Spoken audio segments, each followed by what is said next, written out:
Namaskar, good afternoon, good morning, good evening, depending upon which part of the world you are. आप सभी का PRL के अमृत व्याख्यान में स्वागत है, अभिनंदन है. Very hearty welcome from me, Anil Bharadwaj, for the PRL व्याख्यान. This is the 10th व्याख्यान of the 75 episodes of series of व्याख्याns, which is being organized as a part of PRL's 75 years of legacy and history. In the year 1947, by the father of Indian space program, Dr. Vikram Sarabhai, the PRL's Platinum Jubilee coincides with India's 75 years of independence. So it's a joint celebration of development of science and technology in India by PRL under the banner of PRL का अमृत व्याख्यान. Today's व्याख्यान is a bit special because it is being organized as a part of the World Space Week, which is an international event celebrated every year during 4th to 10th of October as declared by United Nations in 1999. This year, the theme of World Space Week celebration is Women in Space, and hence, aptly, we have a distinguished Vyakhyaan or speaker today with us, Dr. Madhulika Guhathakurta, or in short, I can call Lika, who is not only a renowned space scientist, but also a lover of solar eclipses. And today we are going to hear from her about her journey, her career, and science which she has advanced in the field of space sciences. So with this, I will hand over to Dr. Nandita Srivastava for introducing the speaker.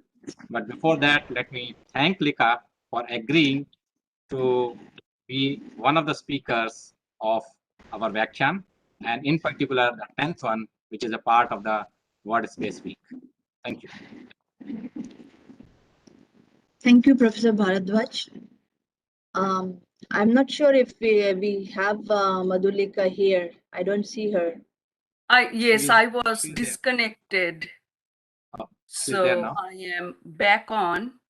Yeah. And I'm going to try to share. So you continue. Okay, so good afternoon, everyone, and good morning, Dr. Guhathakurta.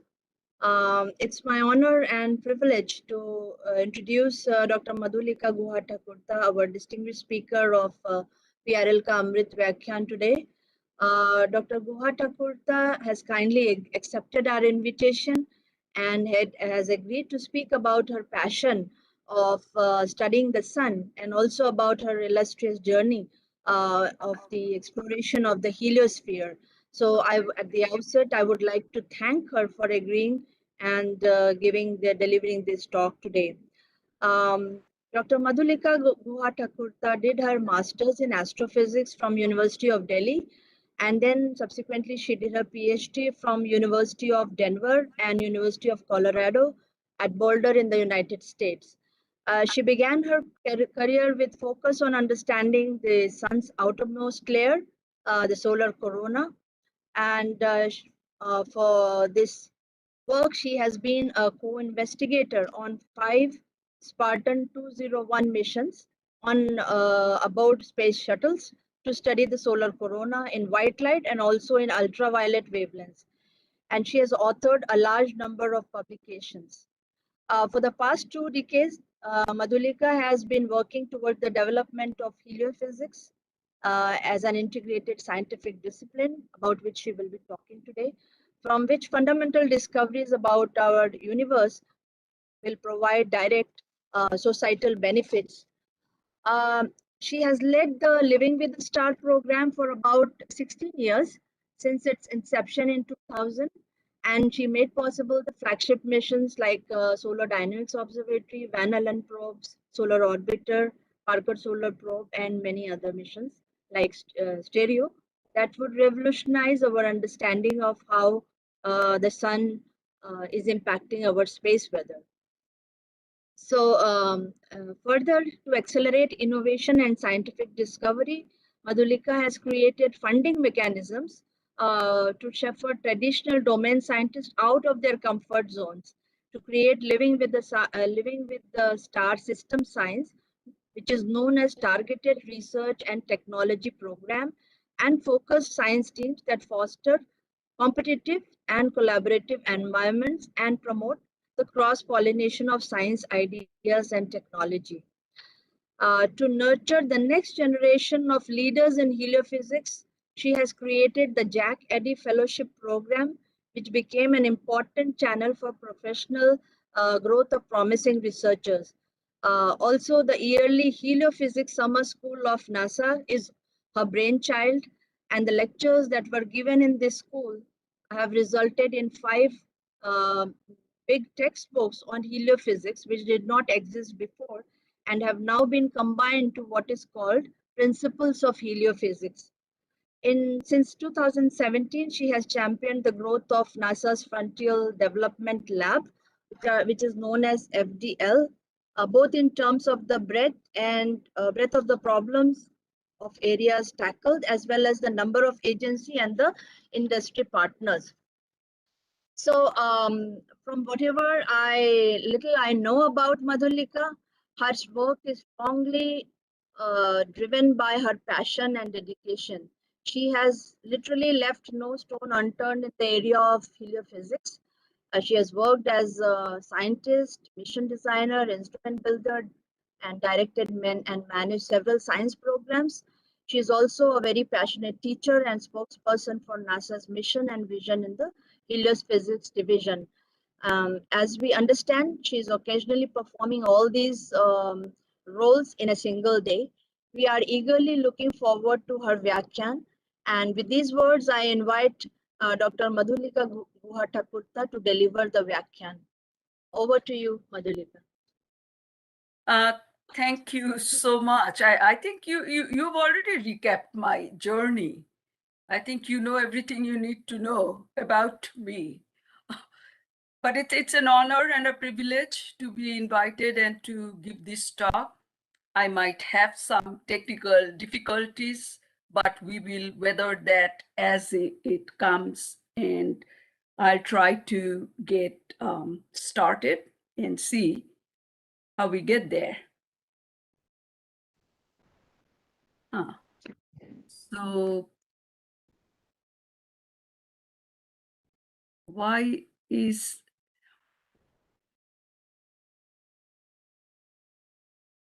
got it.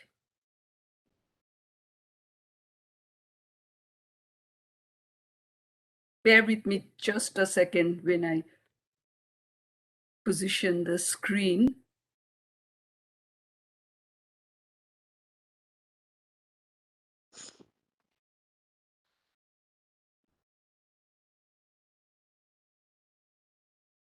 Can you hear me? Yes. And you can see the screen? Yes. Yeah, okay, so I'll get started. When Nandita asked me to give this talk, there were a few images that came to mind.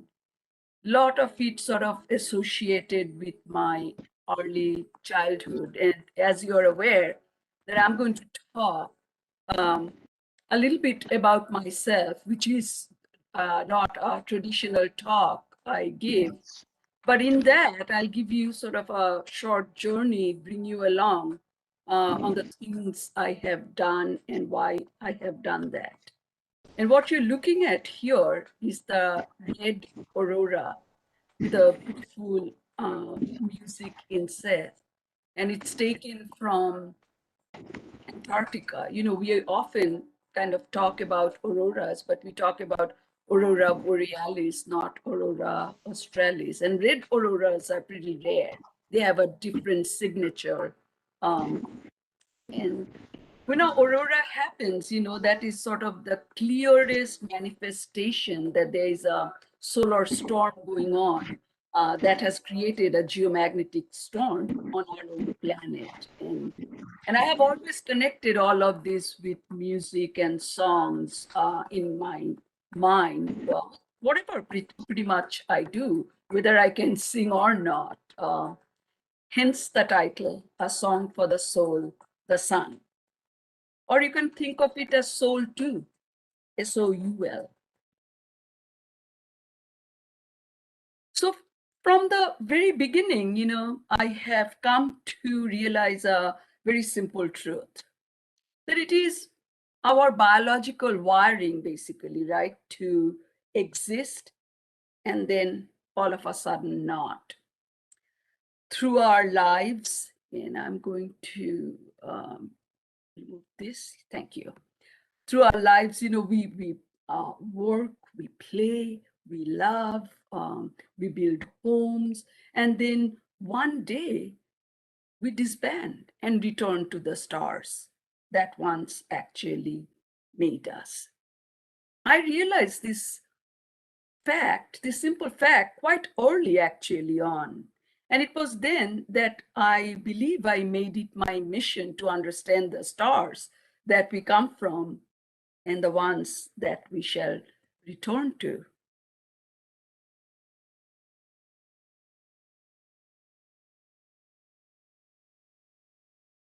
So I'm still having, as you can see, some technical difficulties with this, but we'll move along. And so the question became, if I want to study stars, which would be the closest star to study? I mean, that's a dark kind of question. Well, of course, the sun. Sun's fiery nature, along with its tremendous gravitational pull, an extensive magnetic field, as you can see through this movie from Solar Dynamics Observatory, not in its native resolution, of course, helped it become sort of the heart of our solar system, essentially, right? And there is in its core, essentially, there is thermonuclear fusion going on. 600 million tons of hydrogen are fused into 596 million tons of helium every second. The missing 4 million tons are transformed into energy. They become sunshine. They are the mortgage payment for life on Earth. That's one way of looking at it. We all pay mortgage for our houses, right? This is mortgage on our life. Even a slight change in this precariously controlled violence can have drastic consequences on Earth. And so scientists have been keeping careful watch on the sun. Thus began my song dedicated to the soul, our life force, our light, our raison d'etre, our sun. And here begins my journey in heliophysics. When I was going to college, at University of Delhi, back in the mid to late 70s, and some of you were probably just being born or not born yet. The word heliophysics did not exist in the discipline. I mean, imagine that.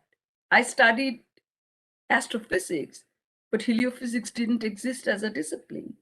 And I devoted a significant part of my career leading the Living with a Star program, as Nandita just mentioned, which enabled missions like Solar Dynamics Observatory, Picture You Are Seeing, Van Allen probes that looked at the radiation belts of Earth, Parker Solar Probe, that is the mission going closest to the star, European and NASA mission Solar Orbiter.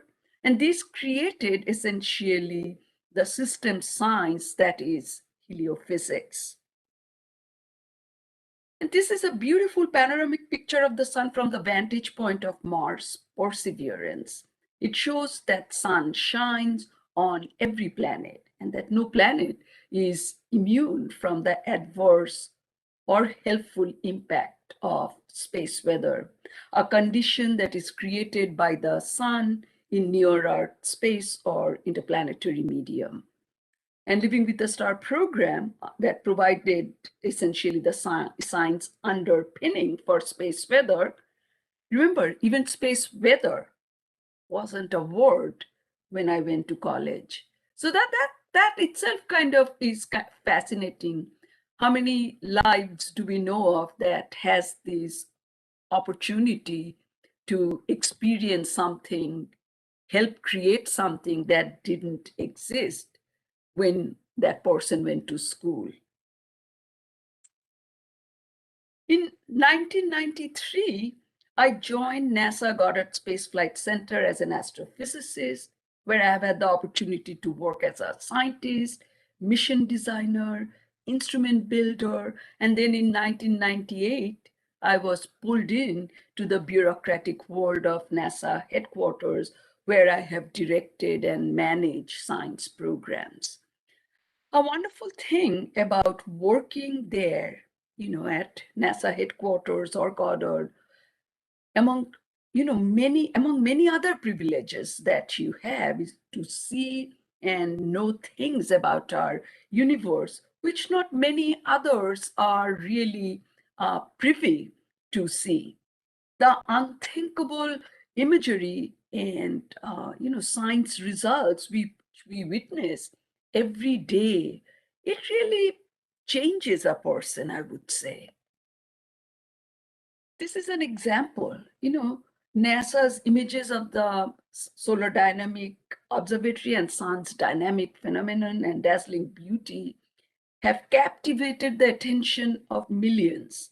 In 2021, the US Postal Service showcased the sun's many faces with a series of Science Forever stamps that show images of solar activity captured by SDO. And the 20 stamp set features 10 images that celebrate the science behind NASA's ongoing exploration of our nearest star.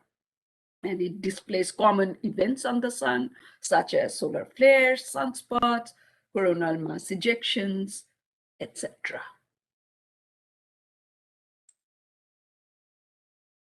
Now, when I was very young in Kolkata, that's where I was born, my birth city, I used to watch the night sky like probably many of you do, and I still do.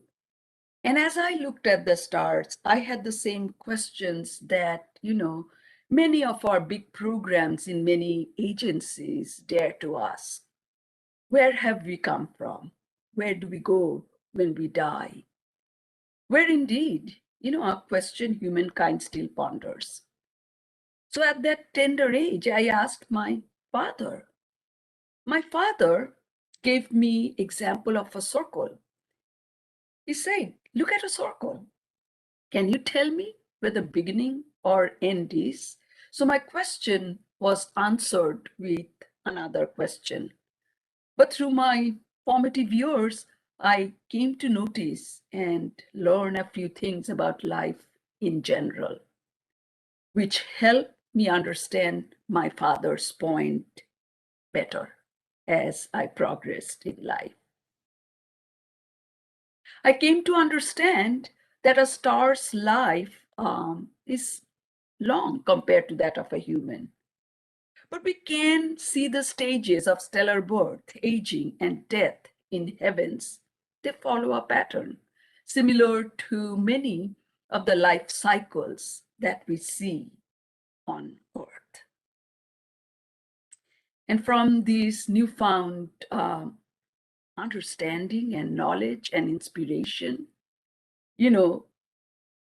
I came to learn about our sun, and I would and also figure out how to sort of help contextualize our existence around the sun, but also help continue our existence into the future by understanding this orb better.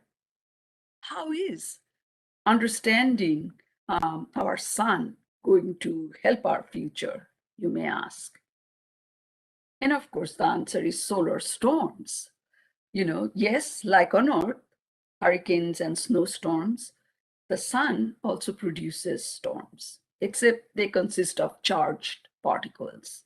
A solar storm is a disturbance on the sun which can propagate outward across the heliosphere, affecting the entire solar system, including Earth and its magnetosphere, and is the cause of space weather.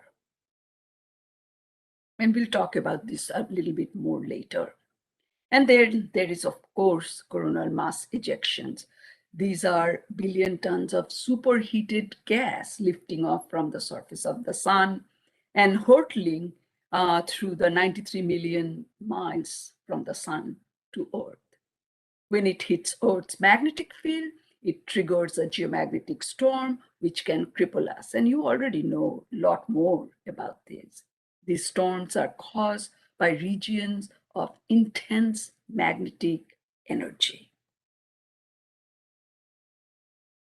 This is a quick display. This is actually, short sort of paper I wrote very recently, a thought paper, but a factual thought paper, kind of bringing us down to earth and talking about everyday space weather, not space weather only during solar max, and the societal consequences that kind of happen around that. And I used the last cycle 24, to kind of capture the various phases of solar activity. As you can see, the brightenings in 2014 is like when we were close to the peak of solar maximum. And, the dimming, the bright features going away towards 2019, 2020 is when, of course, we were in the solar minimum time frame when, the number of sunspots and active regions go down. And then you see, of course, the solar irradiance variability. This is the total solar irradiance. This really controls climate.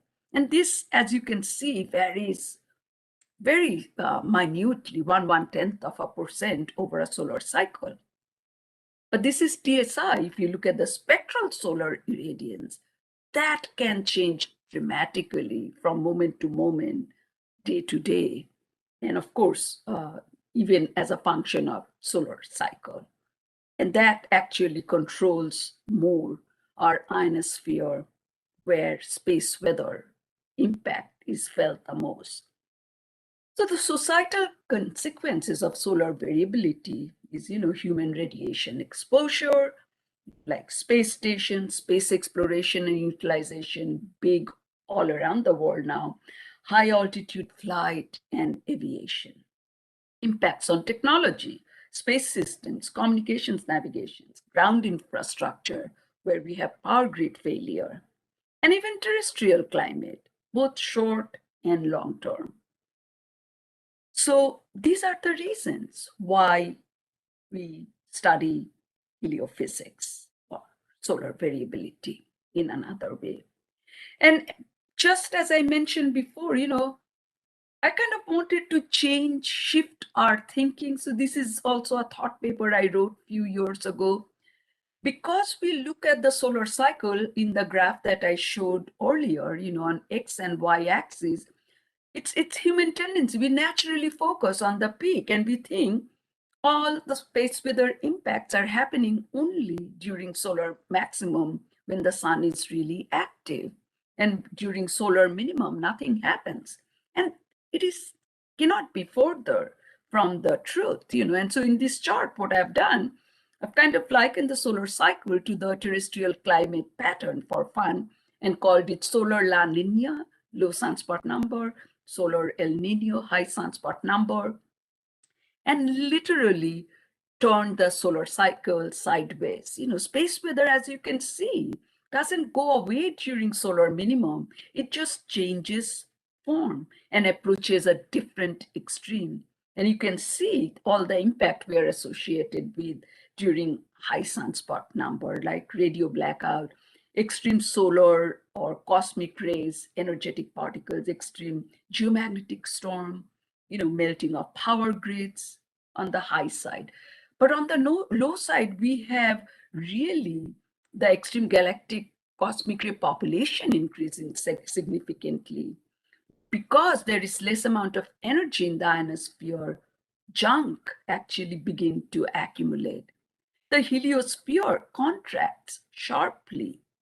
The upper atmosphere collapses. There are all kinds of implications for this. I kind of just wanted to share. There are different ways of viewing this. And of course, the auroras, as I said already, are perhaps the most beautiful manifestation of solar wind on Earth. When the solar wind gets past the magnetic field and travels towards the Earth, it runs into its atmosphere. And as protons and electrons from the solar wind hit the particles in the Earth's atmosphere, oxygen, nitrogen, etc., they release, and that is what they release energy, and that is what causes the northern lights in its variety of colors, northern and southern lights. We shouldn't forget that. And so this is, a cartoon diagram of our planet Earth, which has actually a magnetic field, like a shield that protects us from most of the solar winds. A non-stop flood of sunlight warms, of course, our planet, allowing us to live and to see. However, invisible connections are equally important, equally profound. Solar radiation, puffs up our atmosphere, altering its structure and chemistry. Solar winds plunges into our magnetosphere, lighting up our polar skies with cones of light and driving currents, really, of electricity through the soil below. And that's what causes voltage fluctuation and trips power grid. And of course, solar magnetism deflects the distant galactic cosmic rays from interstellar space, moderating the effect of the galaxy on our tiny home in space. It's all about connectedness, and that's what I see in my universe. But solar winds are dangerous to us now, more than ever. You can possibly guess why already. Think about everything, that depends on the sun, not only the living forces, even our technology is very much dependent on the sun's whims. Now, hundreds of years ago, technology was too primitive to be disrupted by space weather. Today, we rely on countless devices that are vulnerable to a solar storm. Think of all the material you use or you're using right now that requires an electrical current, computers, televisions, cell phones, etc. Solar weather events have been occurring for millions of years. This is not new, but they didn't directly affect humans until now. And this kind of shows you, right, the culprits behind that causes space weather. Solar flares, happening at seconds to minutes time scale, coronal mass ejection carrying a lot of mass and momentum, happening within days and arriving with a lot of that momentum onto our own magnetosphere. High-speed streams create co-rotating structures. Each one of these entity kind of causes what are conditions for space weather, right?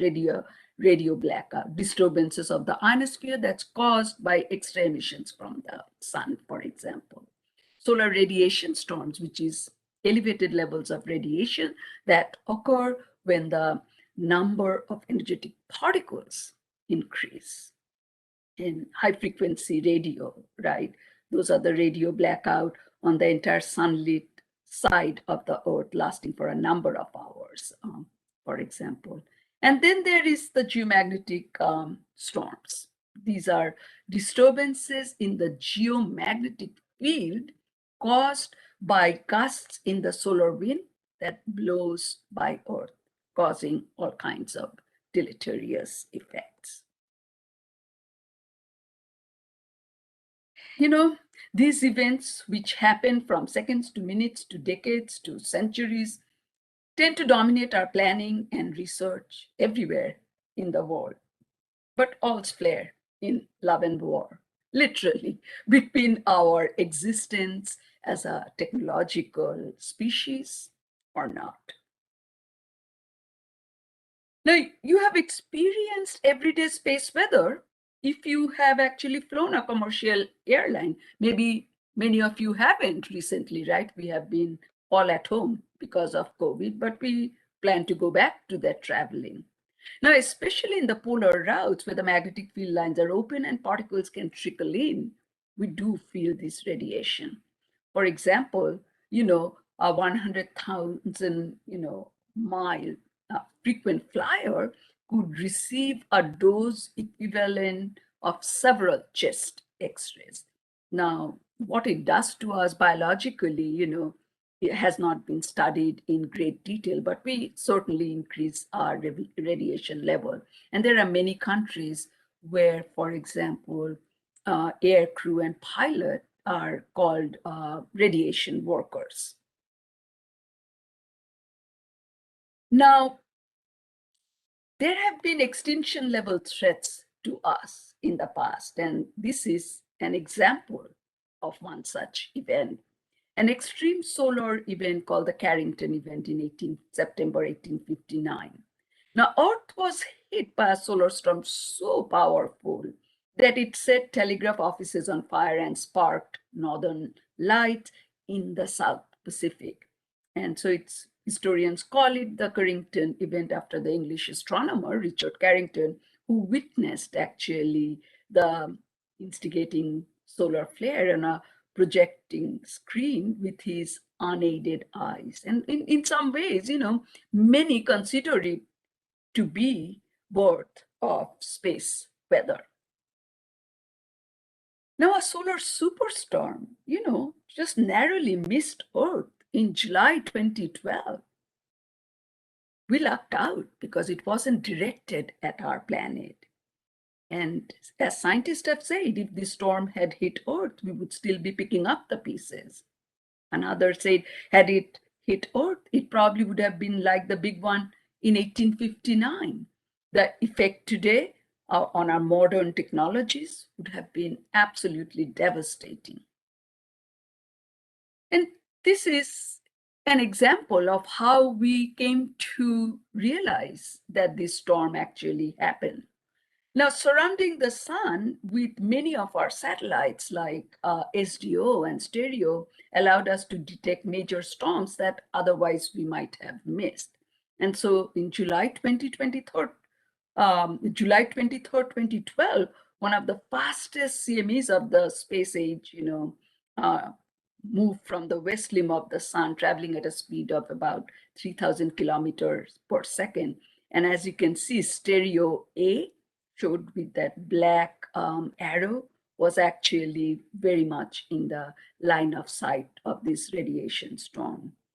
It was stronger than any proton event observed since 1976. And without stereo A, this major event would have passed unnoticed. But you know what we didn't get from this? Because it was not Earth directed, we did not know, how it would have impacted the geomagnetic field like we saw from the Bombay magnetometer measurement in the Carrington event. But we learned some, but not everything.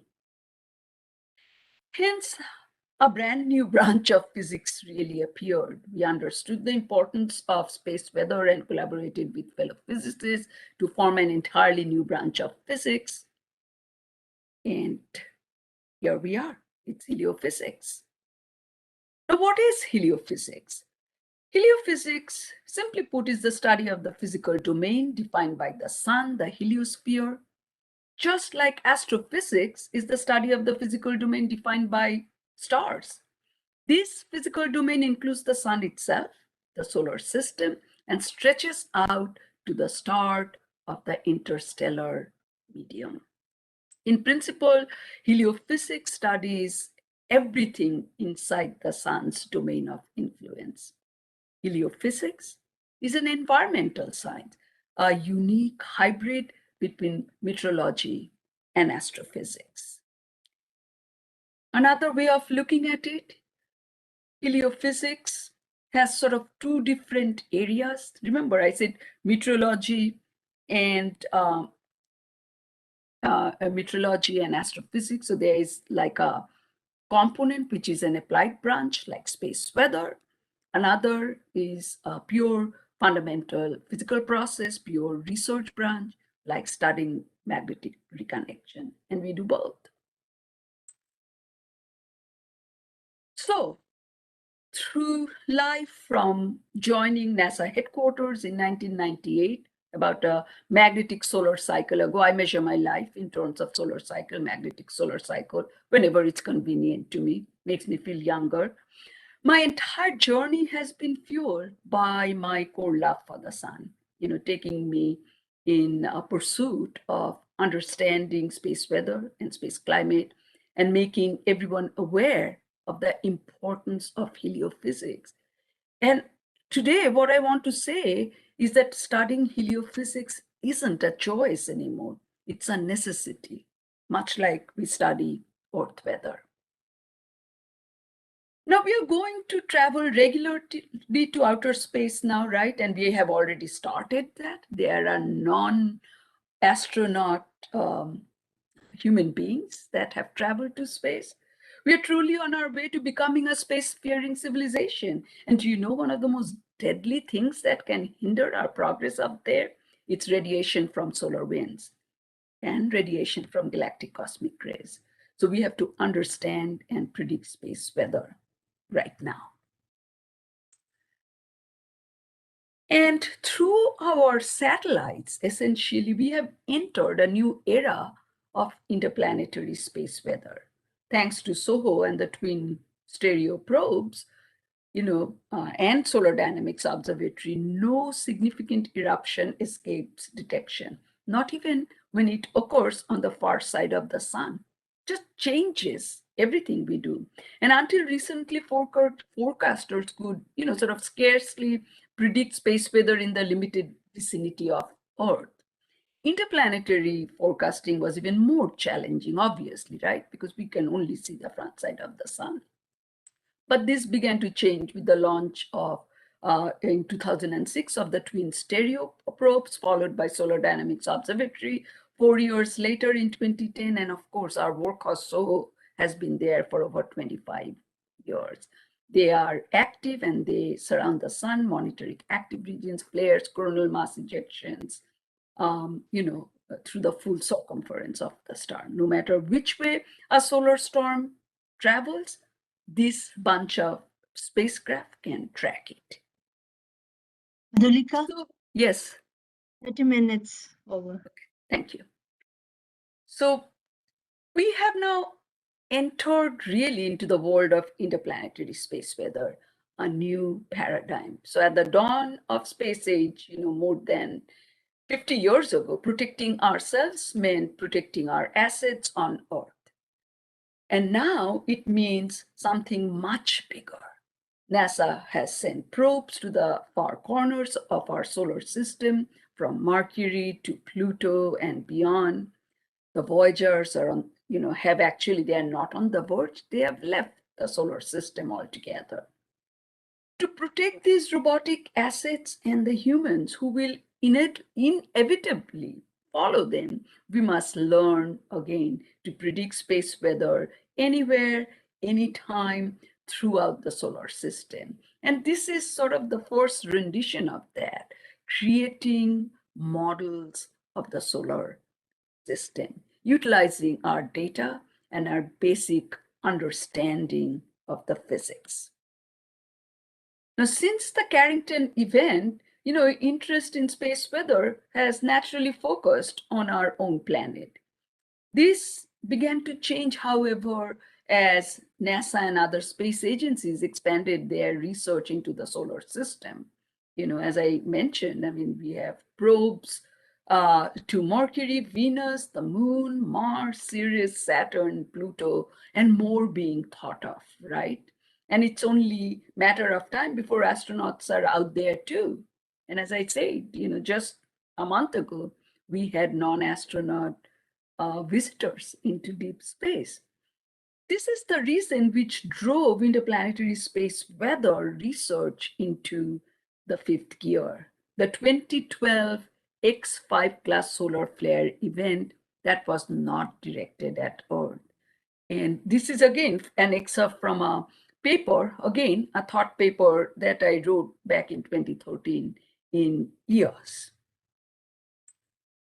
So currently NASA's heliophysics fleet provide data crucial to space weather forecasting. And ultimately the fleet will need to expand, replacing older spacecraft with newer ones and distributing space buoys to distant corners of the solar system.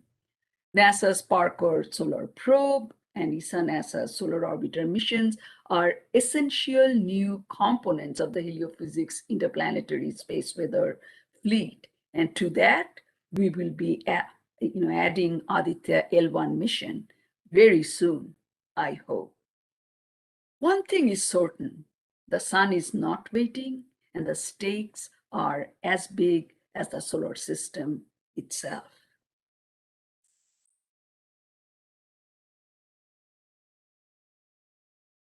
What you see here is what is the next frontier in space weather, right? The next frontier in space weather forecasting involves the uninterrupted tracking of storm clouds from the sun to the planets. That's what you're witnessing through this. This is, sorry. That with, with the 5 telescope that stereo has, that monitored the sky both at large angles from the sun and very close to the sun. And with kind of new data processing techniques, we have succeeded in tracking space weather events from their origin in the corona to impact with the Earth's magnetosphere. And we are actually thinking of new missions like Punch that is really going to perfect this imaging capability near Earth.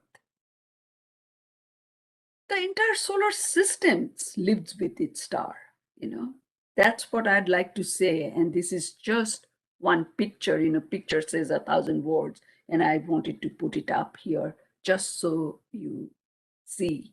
This is SOHO, LASCO, and stereo before the era of solar dynamics observatory and other missions.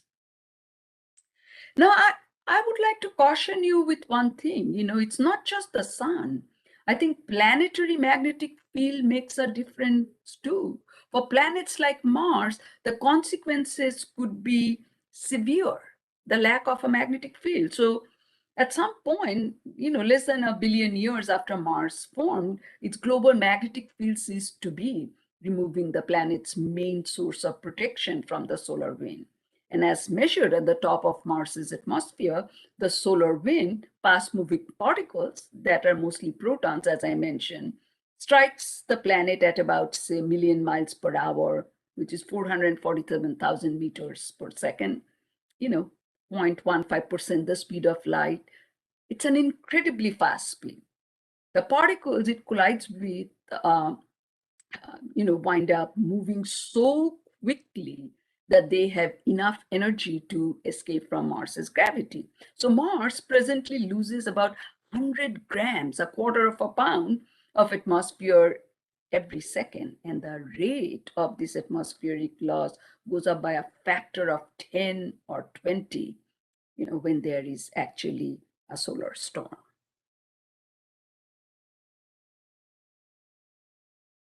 I also want to talk about space weather at Exoplanet, Habitable zone, the region where liquid water can exist on the planetary surface. That's what we call, right?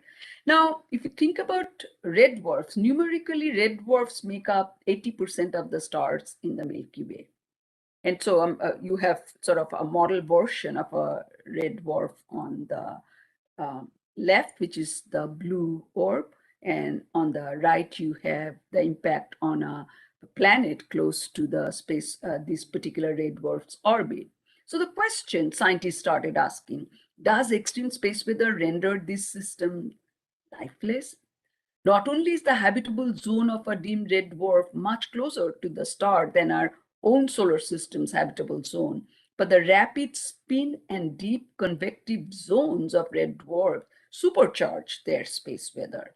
And some red dwarfs have spots that cover 50% of the stellar disk, unlike ours. In fact, studies are showing that this can cause the atmosphere to strip off, affecting the ability of a planet to support life. These research are being done on the back of heliophysics models that have been developed between Sun-Earth connection, which is sort of a prototype between star-planet connection. Well, so I'll kind of winding down towards the end of my talk. I'd like to say that living with a star is probably one of my proudest achievements. What a beautiful name for a NASA science program. A project unlike anything before, I would say. Living with a Star was formulated and funded by the US Congress as a new initiative long time ago in 2000. It was started to help astro and space physicists really understand space weather better. And I led this program for this pioneering program, which emphasized the importance really of studying the influence of sun on our life and society. And remember, society is wherever we human beings go. It just doesn't end with our planet only. This is actually, SDO cartoon mock-up of the spacecraft. SDO has been dubbed the Hubble for the sun.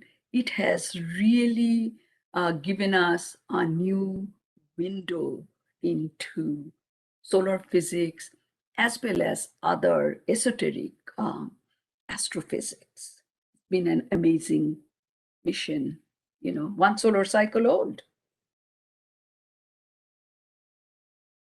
The Stereo, Van Allen probe, Solar Dynamics Observatory, and Parker Solar Probe were a few of the major spacecraft which helped in getting to know our sun and sun-Earth system better. The relationship between the sun and Earth was not very clear before this. And in our pursuit of knowledge, we have now uncovered a much better understanding of space weather and its effects on Earth and other planets. Now I feel we know and understand our sun a little bit better and can attempt to predict its whims and fancies with greater accuracy. And now I step back and imagine, as a young girl growing up in faraway India in Kolkata those days, I watched humans step foot on the moon. In those days, America, NASA, and even science itself were just mere concepts, vague and uninformed in my young mind, as distant and unattainable as the lunar surface itself. Yet, as I present this talk on a machine billions of times more powerful than the one that guided mankind to the moon, I find myself, an integral part of that very organization. And through the science we pursue there every day, have reached out and into space and getting ready to touch the sun itself. Anything and everything is possible. And I'll end with this prayer, my song of the soul.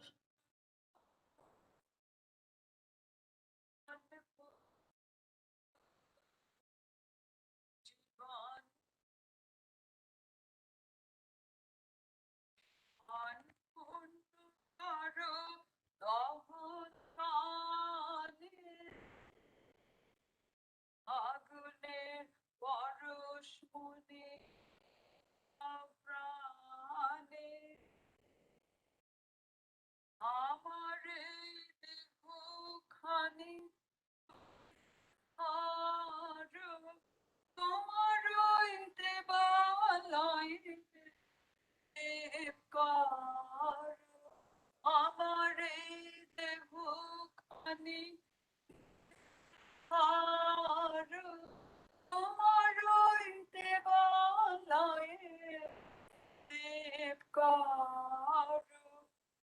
nishiden alok shikha jalukane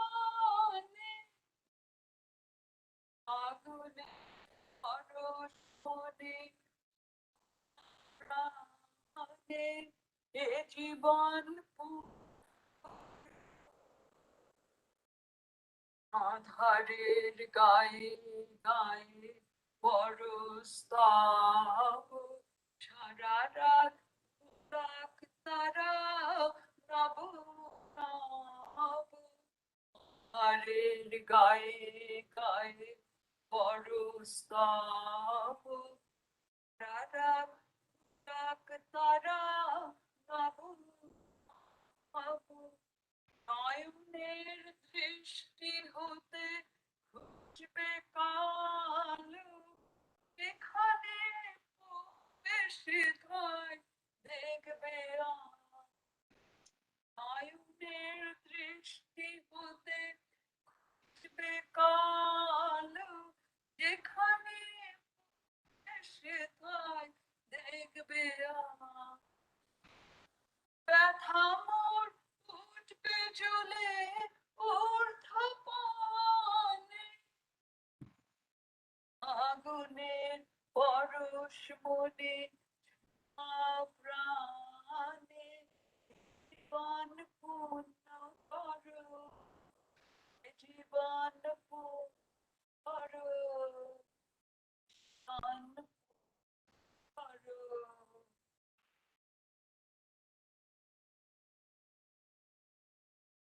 Thank you very much. Thank you, Madhulika.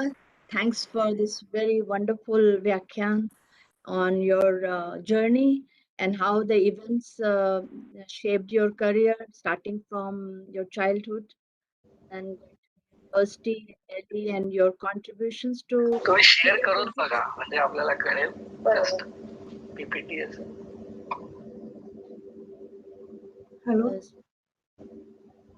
So, as I was saying, your contributions to heliophysics, which led to your current position as senior advisor for new initiatives of heliophysics at NASA Goddard Space Flight Center, and also as a program scientist, NASA headquarters. Thank you very much for your insight into this vast field of heliophysics. I'm sure today's song for the soul will continue to ring in our ears for a long time, and will also inspire all the scientists, both women and men alike.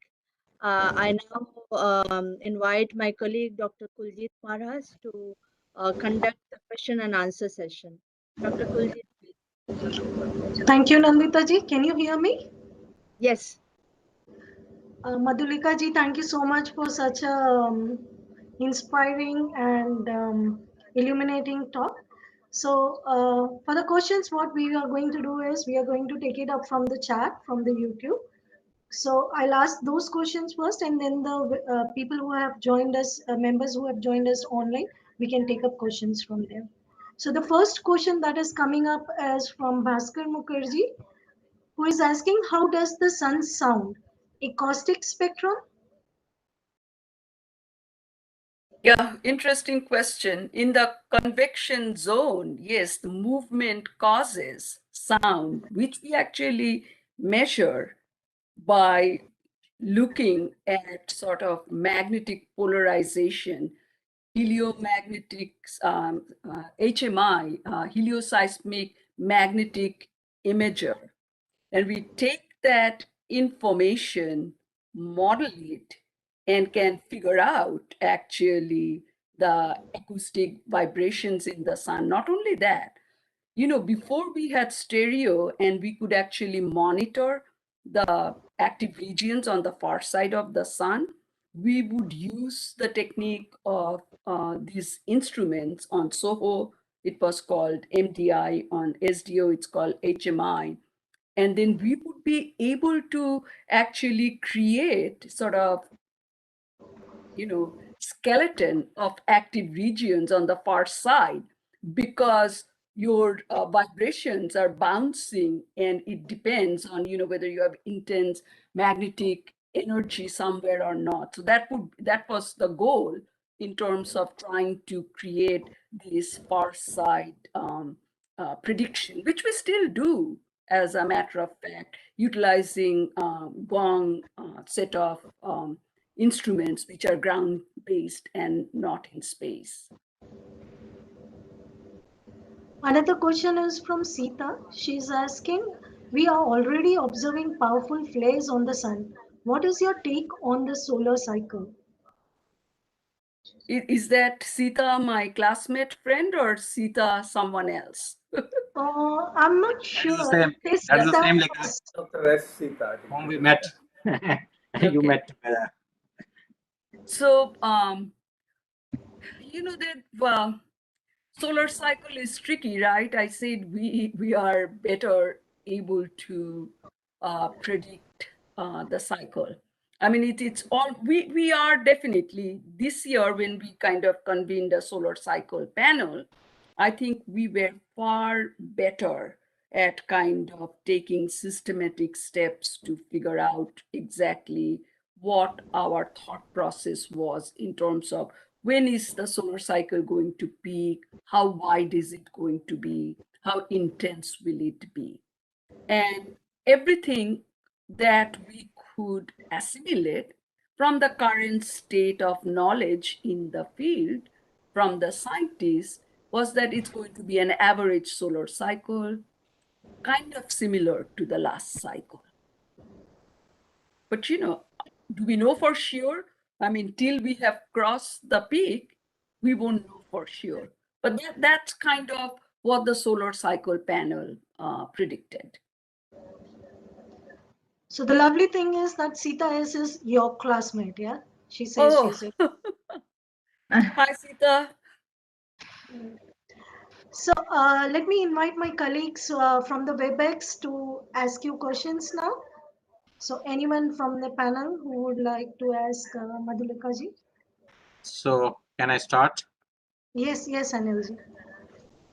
Okay, so like a very interesting talk and really exciting to hear your whole journey from your college days to where you are right now. But as you see now, what you feel is the most important thing which you're still lacking to know about the sun, which we should do now?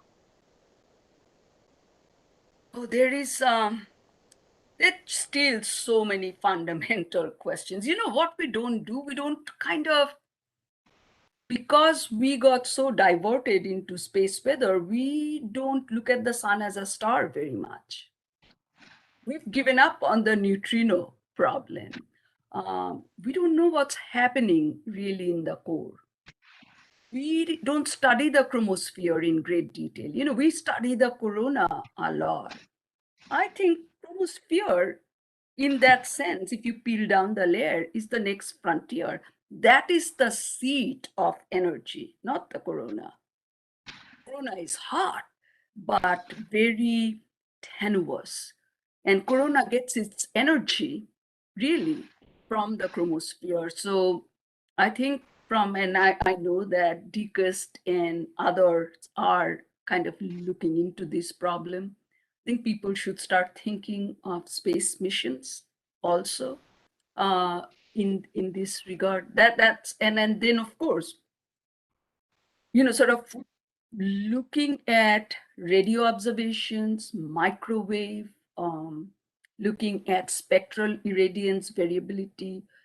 There are areas that we haven't touched. And as we know, anytime we kind of zoom in with our lens in any particular wavelength band, there are new things we learn. So if you want to learn about the magnetic field in the corona, which we don't know very well, right? We could be utilizing infrared.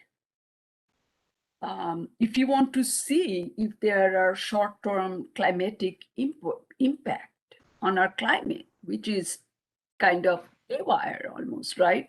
There are regional climate variability. We could be looking at spectral irradiance variability to see, we have done that with SD only for 10 years. It's not sufficient, but it's giving us tantalizing results. And I think we have almost gone radio silent on the sun. I think radio physics, again, has a lot to offer. And of course, India sort of led the world in radio physics, radio astronomy. And I think it's gradually making a comeback. But there is another frontier, and I don't know if anybody would ask me, so I'm going to just bring it up right now. That is critical, and that is not just new missions, actually utilizing all the observations we have taken. And in the past 4 or 5 years, when I was away from headquarters at Ames, kind of being part of the Frontier Development Lab and utilizing the tools of artificial intelligence, machine learning, what we are able to do is staggering. This is beyond sort of one single principal investigator type of research. If you have compute power, if you have data, there's going to be new discovery just utilizing that.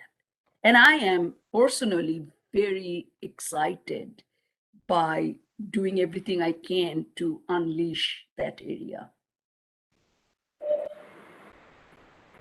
Okay, good. Thank you. So Madhulika ji, I have 2 questions from YouTube here. Vineet Ravit wants to ask, what is the limit up to which Earth's magnetic field can save the atmosphere from the solar radiation? Good question, but I do not know how many solar radii out it goes. It is the furthest frontier, right? So what we get observations at Lagrange point 1, which is about 1 million miles from our planet.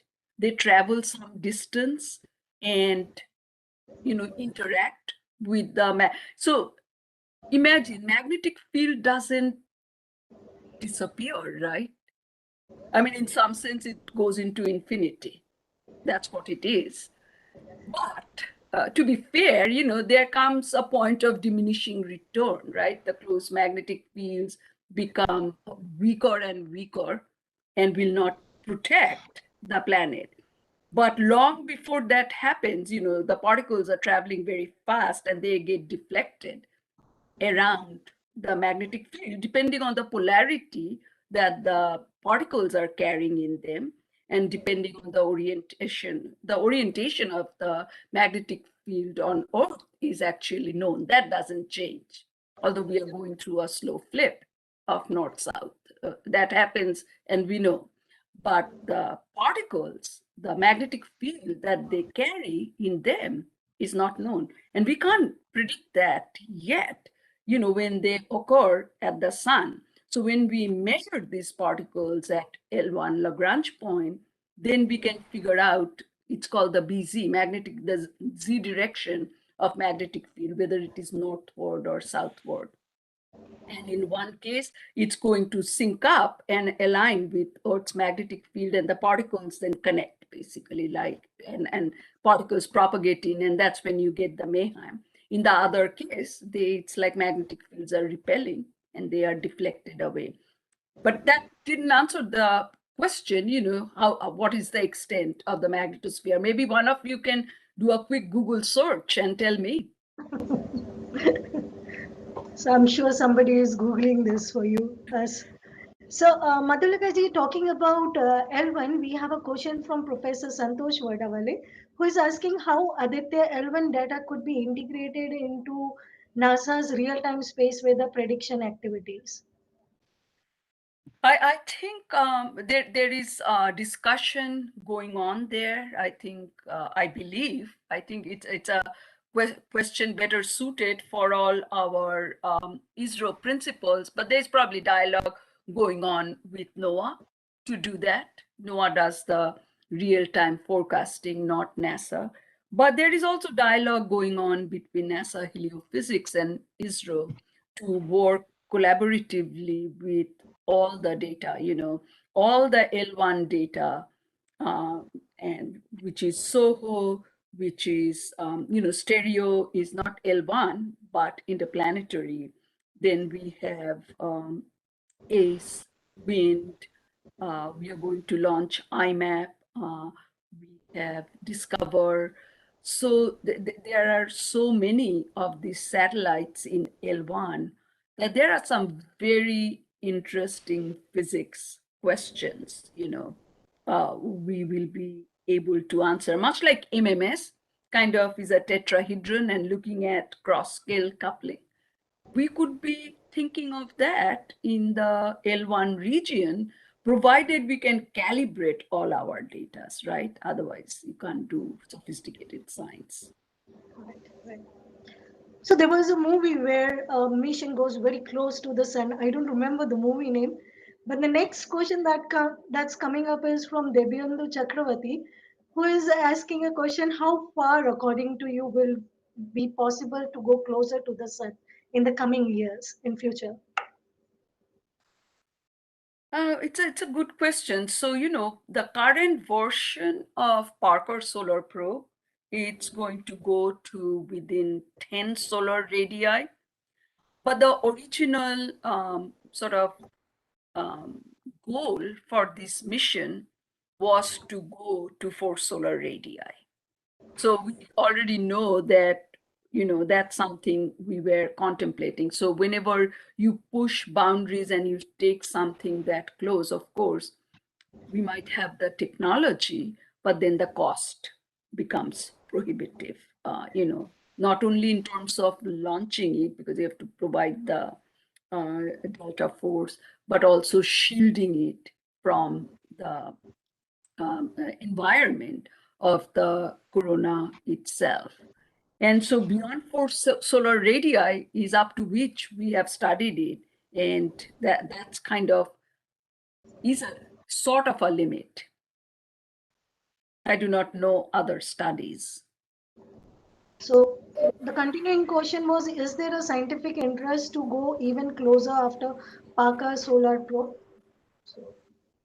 So there was a scientific reason, right, to go to 4 solar radii, because we felt, and we were going to go over the poles actually. So that particular mission was going to go to Jupiter, get a gravity assist, and like Ulysses, go over the poles of the sun and get to like 4 solar radii during solar minimum, because the understanding then, so I've been working on this for, quarter of a century, actually. I studied this as a graduate student, actually, modeled it, thought of instruments. Never in my life did I ever imagine that I'll actually even become the program scientist for this mission. But what happened then, and so we were thinking about these things about 20 years ago. The cost was prohibitive, and the amount of data we would get would be like 10 hours. Because it would just really swing by very fast. And the goal was, we thought fast solar wind came from the polar coronal holes. And therefore, in order to understand the acceleration of solar wind and coronal heating problem, we really needed to measure the pristine solar wind. Right. Well, in 2006 or 5 or 6, when we did the last solar probe definition team, I mean, the whole thing got turned on its head. And now, of course, we are a ecliptic mission. But by then, we had learned a lot that, fast solar wind happens from the polar region as well as equatorial region. They bend over. So if you can increase the life cycle of your mission, like Parker is 7 years, you are going to get so much more data, 10,000 times more, I think. And you can then generate better statistics. The whole point is kind of looking at, where solar wind becomes supersonic. Where is that threshold? So once we learn more from this mission, we've just been there only 3 years, I think we'll be in a better position to see what questions we couldn't answer and what do we need to do next. I think we'll have a reason to go back. So the next question is coming up from Dr. Venkatesh. He's asking, can you explain why the space junk accumulates rapidly during low solar activity? Yes. So, during high solar activity, there is lot more, spectral irradiance that actually creates the ionosphere. So think of it this way, there is more energy, kinetic energy. So there is more collisions between particles and space junk, which essentially deorbits it faster. During solar minimum, what happens is there is less amount of energy in the ionosphere. So ionosphere kind of puffs up. And if there's less amount of energy, there is fewer collisions. So that's kind of the concept. Yeah, makes sense. So there's another question by Bhaskar Mukherjee. He's asking, is there any relationship between solar wind and high energy component of solar proton spectra like AP8 minimum and AP8 max? I mean, there will of course be connection. Question is, what connection are you looking for? It's not a direct one-to-one. I mean, anything we measure, right? Except for Earth's own magnetic field, anything we are measuring is coming through the interaction of solar wind or the mass and momentum energy into our atmosphere, or photon, radiation. So I'm not quite sure what this person is actually looking for. So, Bhaskar Mukherjee, you can type your question again if you want. Madhulika ji won't answer it in a different way. So till then, we can go back to our colleagues in WebEx. So, Professor Palam Raju. Okay. Thank you, Lika, for this nice talk. You have interviewed your journey and your life, and along with your association with NASA with some of these exciting missions. And you're nicely not lost touch with the science theme in this whole talk that you have given. Very interesting talk, and very nicely weaved through and nicely delivered. I would, my question would be towards, to bring to closer to the Earth in the sense, in terms of space weather. So we all know that BZ, the south is the one, important thing which really triggers the geomagnetic storms at the Earth. So for the predictions for the space weather, the most important thing is to understand what is the, probably, are there any updates on the chirality of the magnetic fields closer to the sun, and also the helioseismology. These two may have definitely they do have some role to play, but what is the latest or updates on that work? Can you share your views or thoughts? You probably have experts in this group listening who can answer that better. I don't think there is any earth-shattering new result that I know of, but I know it is an active field of research. NOAA wants busy forecast, but NASA and these are scientists, of course, all of them, it's community, from the point of view of prediction, wants to understand this as close to its point of origin as opposed to at L1. So no, I couldn't update you on some of the recent results, if there are some recent results, sorry. No problem. Any other questions from our colleagues?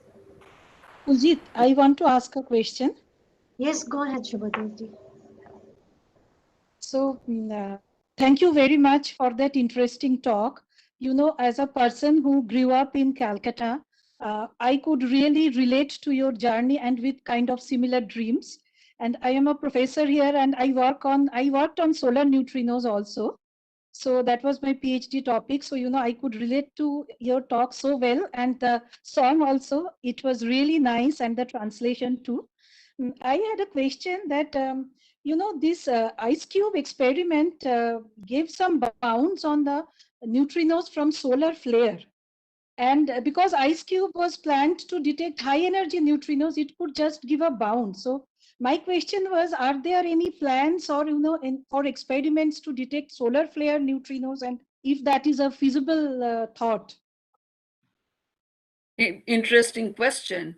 I mean, it is not a plan from the NASA division that I work in, but yes, there are people actually in the world of astrophysics, high energy astrophysics. So I did general theory of relativity and particle physics in Delhi. I finished my master's there, right? So these were very interesting to me, and there are new concepts that are being developed, but not for sharing yet. So NASA has this, I'm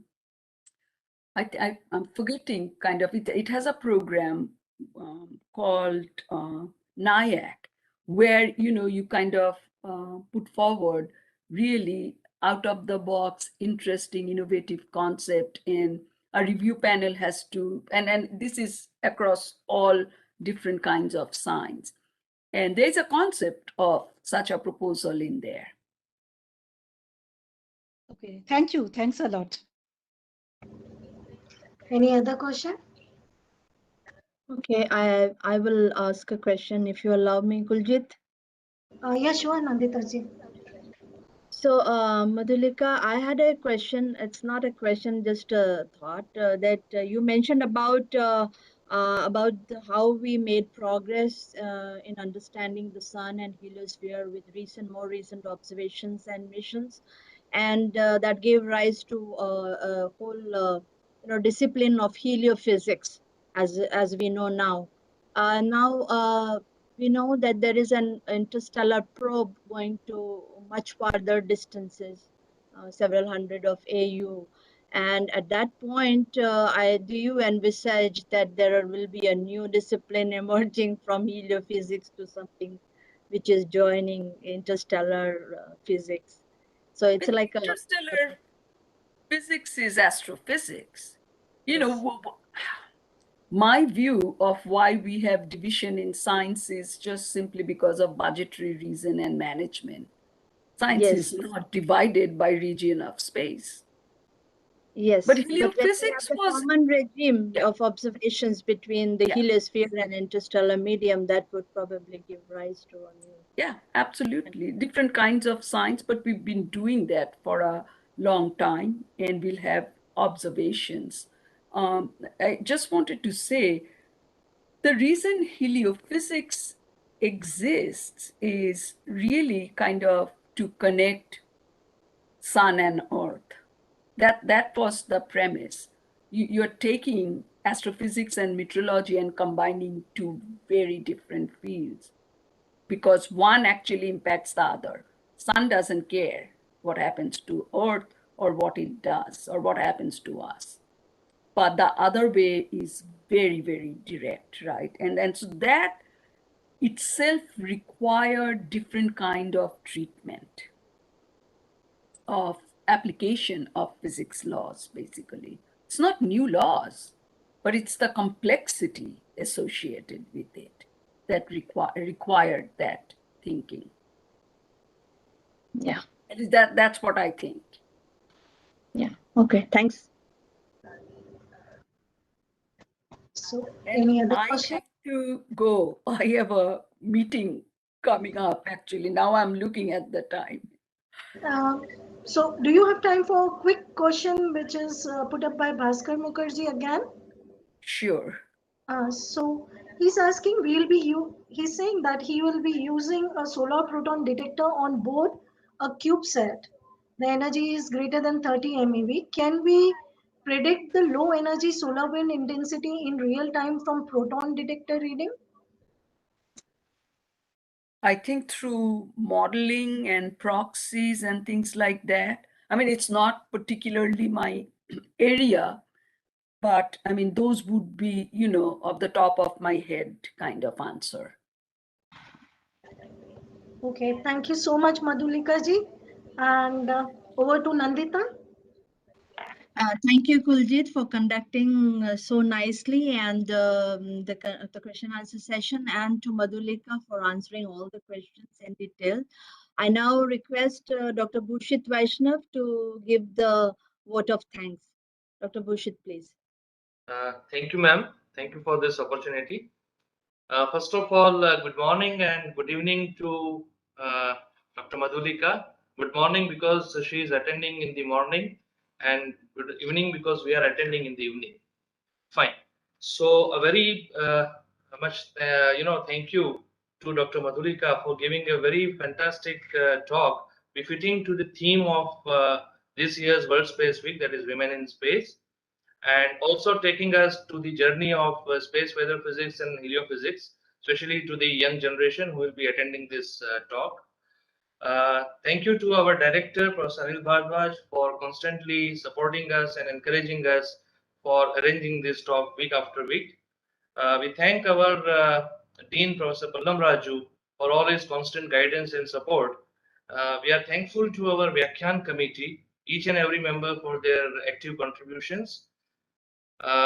Most importantly, we thank all the audience who have joined us through WebEx as well as YouTube platform, though the time was little delayed for this particular talk, and we are at the pre-evening of our 9 days festival starting from tomorrow. And for that, I would like to wish one and all a very happy Navratri. And with this, I would also like to urge and make a request to follow COVID appropriate behavior while playing the Navratri. We will meet again next Wednesday. Till then, goodbye, good night, take care, and once again, happy Navratri. Thank you. Thank you so much. Bye. Bye.